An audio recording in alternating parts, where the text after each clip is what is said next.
नमस्कार दोस्तों, DD react के एक और रिएक्शन वीडियो में आप सभी का स्वागत है। मैं हूं आलोक। तो आज जो वीडियो लेकर आया हूं इंडी वर्ल्ड एंटरटेनमेंट का है। Russian German media reaction on Trump 50% tariff on India.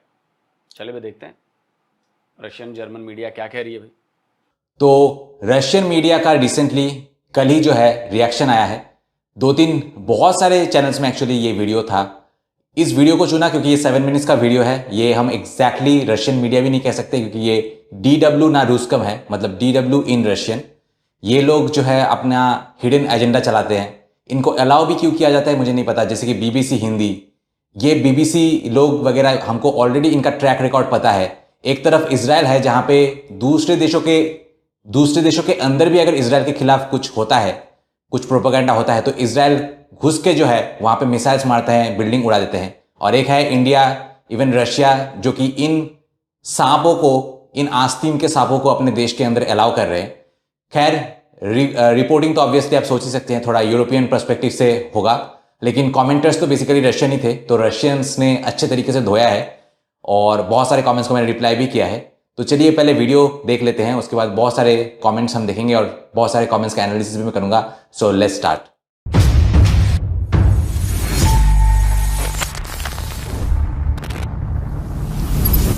दोस्तों, मैंने बहुत सारे बिजनेस पार्टनर्स को, खास करके जो NRIs है, उनके लिए चैनल बना के उनको इंडिया में एक stable source of income generate करके दिया है। अगर आप भी मेरे साथ पार्टनरशिप में चैनल स्टार्ट करना चाहते हैं, जहां चैनल के ओनर आप होंगे लेकिन कंटेंट मैं बना के दूंगा, तो मुझे कांटेक्ट कीजिए इस नंबर पे।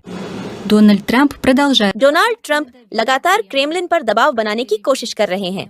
On the eve of his visit to Moscow, एक बार फिर अमेरिकी राष्ट्रपति की आलोचना की लहर रूस के आर्थिक साझेदार भारत पर आ गिरी। अपने कंसल्टेंट स्टीफन मिलर के बाद ट्रंप ने पब्लिकली भारत पर रशियन मिलिट्री व्हीकल को सहायता देने का आरोप लगाया।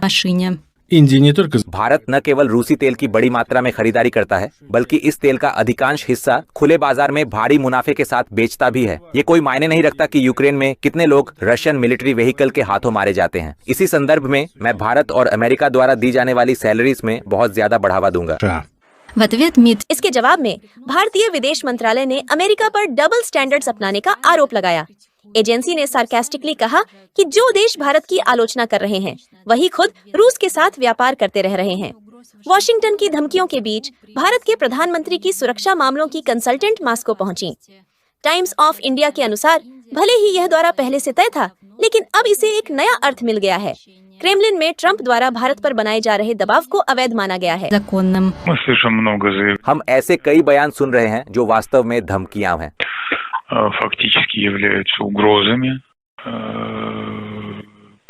रूस के साथ व्यापारिक संबंध समाप्त करने के लिए देशों पर दबाव डालने की कोशिशें की जा रही हैं। हम ऐसे बयानों को वैध नहीं मानते।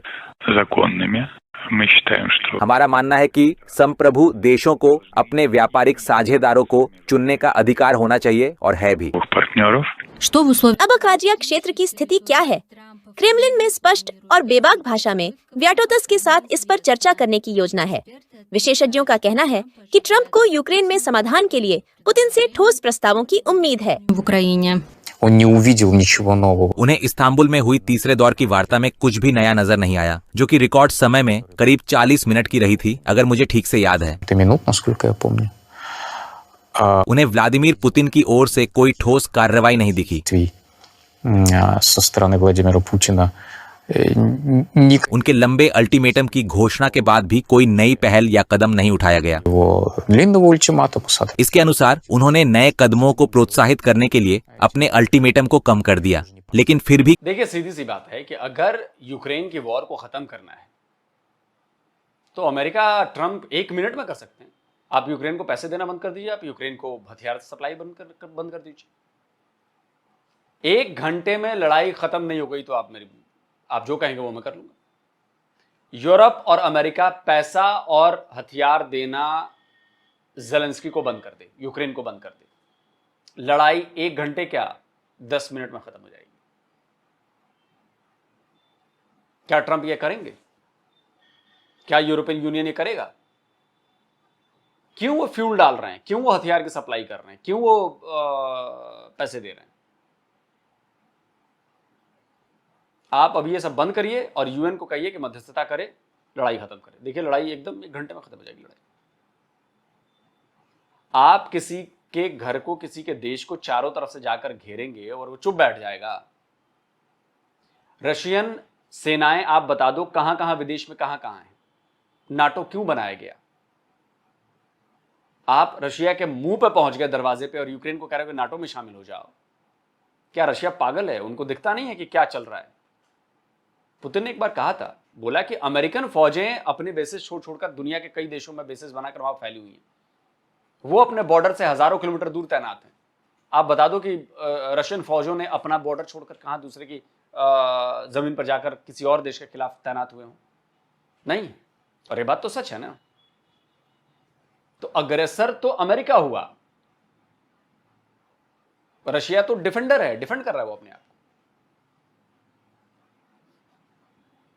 बांग्लादेश में अगर चाइनीज सेना आकर अपना बेस बनाने लगे, लड़ाई निश्चित है, इंडिया लड़ाई करेगा भाई, इंडिया छोड़ेगा नहीं। ऐसे कैसे आप बेस बना सकते हो बांग्लादेश में चाइनीज फौज का? हमारे बॉर्डर पे आके आप बैठ जाओगे, ठीक है, आपका बॉर्डर हमारा बॉर्डर मिलता है, लेकिन आप ऐसा नहीं कर सकते। या भारत अगर चला जाए वहीं पर और चाइना के बगल वाले किसी देश में जाकर अपना बेस बनाने लगे, वहां पर सेना का जमावड़ा करने, धीरे धीरे चाइना को घेरने लगे, वहां पे आर्मी बेसेस, एयरफोर्स बेसेस बनाकर, चाइना चुप बैठेगा? वो लड़ाई छेड़ देगा। सिंपल है ये। लेकिन फिर भी कोई प्रतिक्रिया नहीं मिली। एक भयंकर चुप्पी रही, जिसका जवाब अब उन्हें किसी न किसी तरह देना होगा ताकि उनकी राष्ट्रपति की छवि बनी रहे। व्याटोतस ये समझने के लिए जा रहे हैं कि क्या कोई नए प्रस्ताव सामने आए हैं।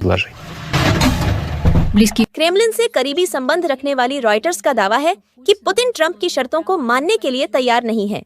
उनके अनुसार रूसी राष्ट्रपति शांति वार्ता से पहले डोनेट्स्क, लुगांस्क, खेरसोन और जापोरिजिया क्षेत्रों पर कब्जा करने की योजना बना रहे हैं और अपनी सफलता को लेकर पूरी तरह आश्वस्त हैं।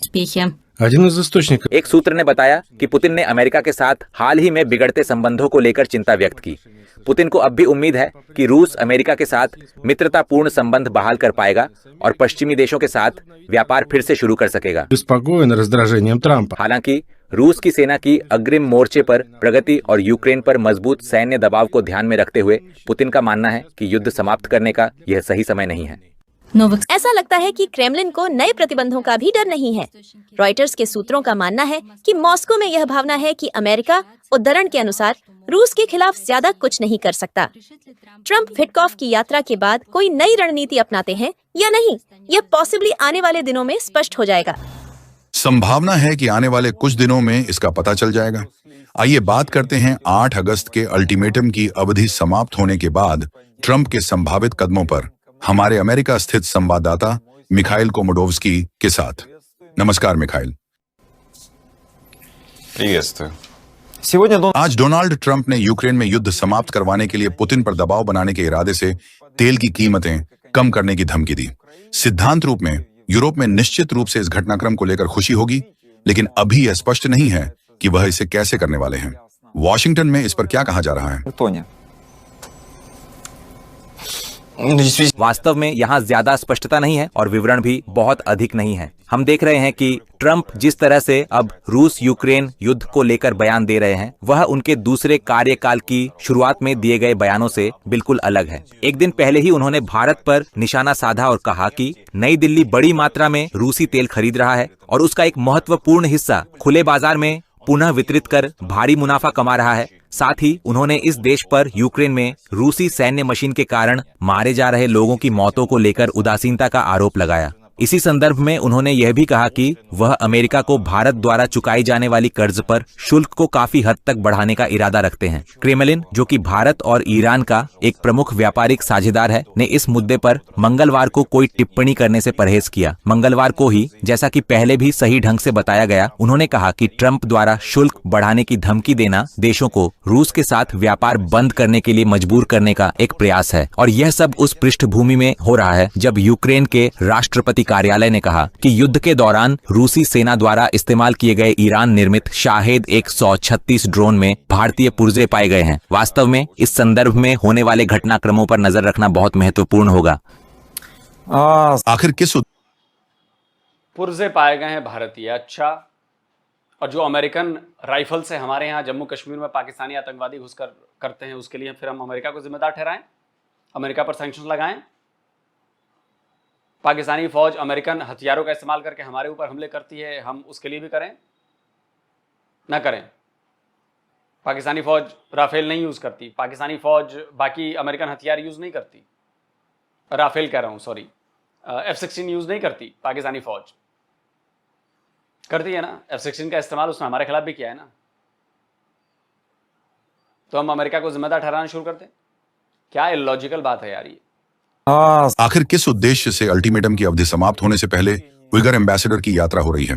क्या ट्रंप इस दौरे के बाद अपना गुस्सा छोड़कर नरमी अपनाएंगे और अल्टीमेटम को रद्द कर देंगे या इसकी अवधि बढ़ा देंगे? आखिरकार मॉस्को के खिलाफ दी गई कई धमकियों को अमल में लाने को लेकर विश्वास, साफ तौर पर कहें तो, बहुत ज्यादा नहीं है। Велико. Будет зависеть от того. यह सब इस बात पर निर्भर करेगा कि उइगर क्या लेकर लौटते हैं। अगर हम याद करें तो डोनाल्ड ट्रंप के दूसरे कार्यकाल के दौरान स्टीव विटकॉफ ने फरवरी, मार्च और अप्रैल में रूस की 3 यात्राएं की थीं और इन दौरों के दौरान उन्होंने रूसी राष्ट्रपति व्लादिमीर पुतिन के साथ कई बैठकों में हिस्सा लिया था। एक और बैठक 6 से 7 अगस्त के लिए निर्धारित है, लेकिन ये बैठकें युद्ध विराम या शांति की दिशा में कोई अपेक्षित परिणाम नहीं ला सकी। विटकॉफ ने ये राजनयिक मिशन ट्रंप के विशेष दूत के रूप में पूरे किए थे, जिनका मुख्य उद्देश्य रूस यूक्रेन युद्ध को लेकर शांति वार्ताओं पर केंद्रित था। और विटकॉफ का यह दौरा ऐसे समय हुआ है जब व्हाइट हाउस में बढ़ती निराशा देखी जा रही है। 6 महीने की कूटनीतिक कोशिशों के बावजूद ट्रंप प्रशासन कोई शांति समझौता नहीं कर पाया Не удалось, а और राष्ट्रपति ट्रंप के लिए यह एक अहम मुद्दा है। इसी कारण उन्हें यहाँ पीस मेकर इन चीफ भी कहा जाता है। peacemaker in chief. उन्होंने कई बार यहाँ तक कि मुझसे भी कहा है कि वह यूक्रेन में जल्द से जल्द शांति देखना चाहते हैं। ये उनके चुनावी अभियान के दौरान किए गए वादे को निभाने के लिए बहुत जरूरी है। वыборной кампании, хотя ему हालांकि वे पदभार संभालने के 24 घंटे के भीतर यूक्रेन में युद्ध को रोकने में असफल रहे। यह भी संभव है कि उन्हें नोबेल शांति पुरस्कार मिले। अगर याद करें तो इजरायली प्रधानमंत्री नेतन्याहू ने उनका एनरोलमेंट किया था और व्हाइट हाउस की प्रेस सचिव कैरोलाइन लेविट ने पिछले हफ्ते कहा था कि राष्ट्रपति की शांति की दिशा में की गई कोशिशें ऐसे पुरस्कार की हकदार हैं। और इस शुक्रवार राष्ट्रपति ट्रंप आर्मीनिया के प्रधानमंत्री और अजरबैजान के राष्ट्रपति का स्वागत करेंगे ताकि नागोर्नो कराबाख क्षेत्र को लेकर ही शांति बनाए रखने के लिए एक मेमोरेंडम पर हस्ताक्षर किए जा सके। о продолжении мира в регионе, что касается Нагорно-Карабаха, действительно для ये तस्वीर ट्रंप प्रशासन के लिए बेहद अहम है, जब राष्ट्रपति ट्रंप पुल बनाते हैं और संघर्ष रोकते हैं। налаживает мосты и останавливает конфликты, но लेकिन विशेषज्ञों का सवाल है कि क्या वह रूस और यूक्रेन के साथ भी ऐसा ही कर पाएंगे? с Украиной.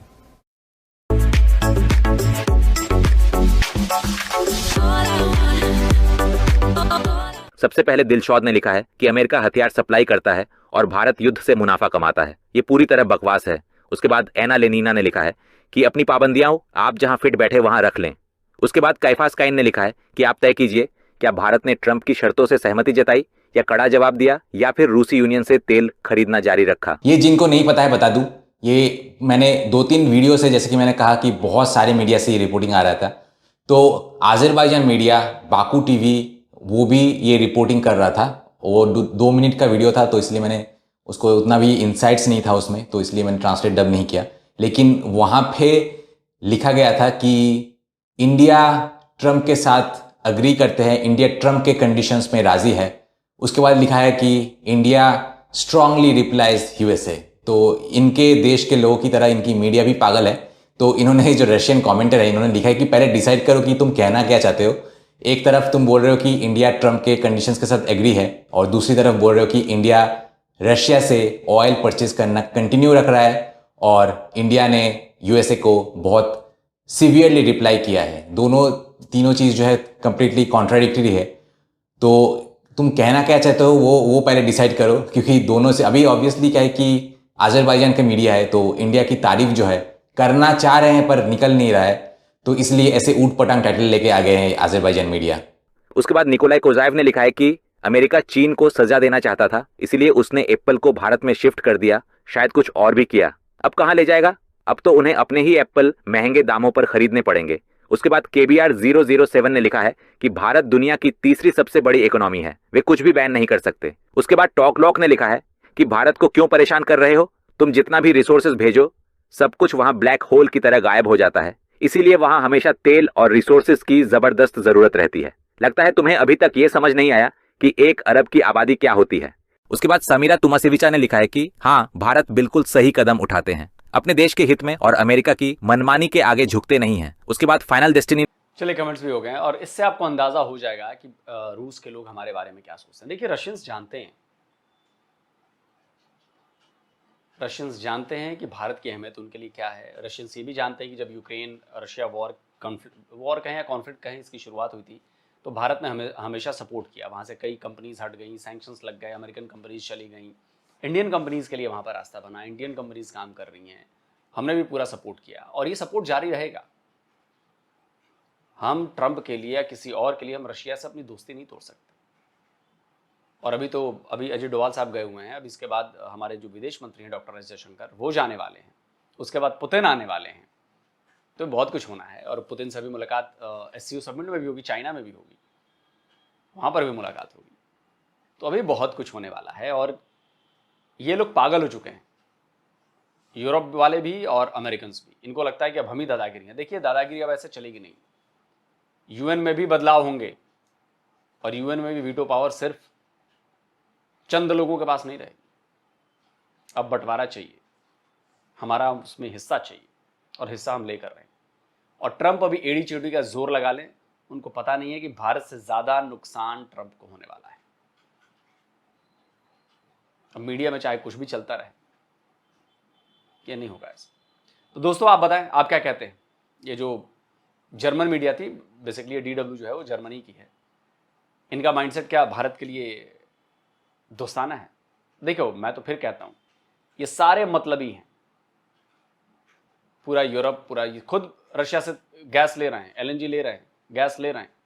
भारत को तेल नहीं लेना चाहिए, अपनी एनर्जी नीड्स पूरी कर रहे हैं, भारत को नहीं करना चाहिए। ये ज्ञान दे रहे। आप क्या कहते हैं? कमेंट करके अपनी राय जो है वो जरूर दीजिए। जल्दी मिलता हूं एक और नए वीडियो के साथ। नमस्कार, जय हिंद। तो अगर आप चाहते हैं मुझसे बात करना, मुझसे कोई सवाल पूछना, तो फैन कॉल पर आप मुझसे कनेक्ट हो सकते हैं। फैन कॉल में ये सुविधा है कि आप अपने हिसाब से वहां पर जाकर टाइम स्लॉट बुक कर सकते हैं कि आपको फलाने दिन मुझसे बात करनी है, फलाने टाइम पे मुझसे बात करनी है। लेकिन ये भी बता दूं कि ये पेड सर्विस है,